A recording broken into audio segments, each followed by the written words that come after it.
Okay, last site. This is actually a more typical website that I think you would run into when you were just searching on health-related topics. Now, this is not a lecture about health information on the web by any means. This is more just examples of things you'll come across. Medline was a very good example. RYT was an example of a hoax site, so nothing on there is meant to be truthful. And then there's kind of this middle world of sites like these that seem to be posting good information. It's not a hoax site, so don't worry. You're not looking around now thinking I'm going to trick you into a hoax site. It is a health site, but there are some important things to look at before you actually use this for research and really for getting any sort of health-related information or information.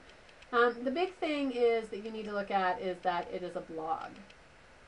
A blog is a place where we can, either one person can post their thoughts, like an online journal, or lots of people can post their thoughts and ideas. But unless only certain people have special permission to use the blog, again, anybody can put the information that they want to up. So that would be the first thing that would clue me off. Here's a big ad.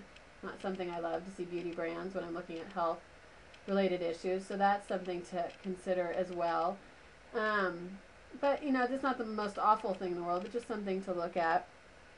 You can go through, start looking at the information.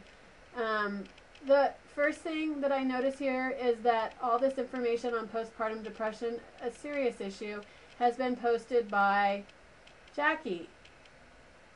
Okay, who's Jackie? We got a cartoon picture of Jackie.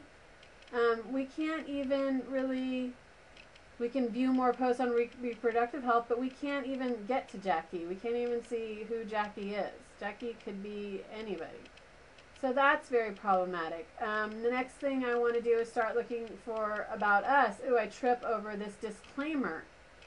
Some statements may not be approved by the FDA for informational purposes only and should not be treated as a substitute for medical advice from your own doctor. Again, something that you should consider when you're looking at this information. Here is the about. This is the official blog of Romau Health Web Directory. Okay, but who? The about us is way down here, unless you see it somewhere else, which I didn't.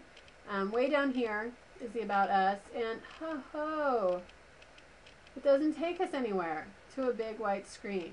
That is a big no-no. Big no-no. So I wouldn't use anything off of this site. There's going to be so much information about postpartum depression, or about really many of the topics you're looking for, that why mess around with just Jackie and your inability to get to an about us.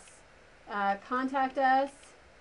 Again, here's that email form. We talked about that with RYT. That was kind of humorous because obviously they're joking around. And by the way, at RYT they get a lot of requests for information for people that fall for that site.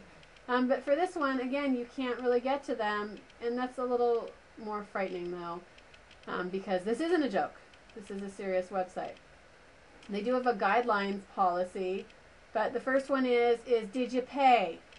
So really not a quality control issue.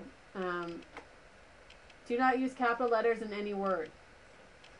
I don't even get that. Anyway. Okay, so again, really not a great health site. So we just looked at 3 pages that should give you some ideas about evaluating information, especially on the web. Remember what Chris Perillo said in his video, that really the best way to gather facts, as much as you're going to gather facts on anything or any sort of truth, is by getting many sources. Okay, so really the best way to not have an issue with any of this stuff is to have many sources and compare the information. I can tell you that if you put this website on your reference list for any of your research papers, your instructor will probably say, So, all right, good luck.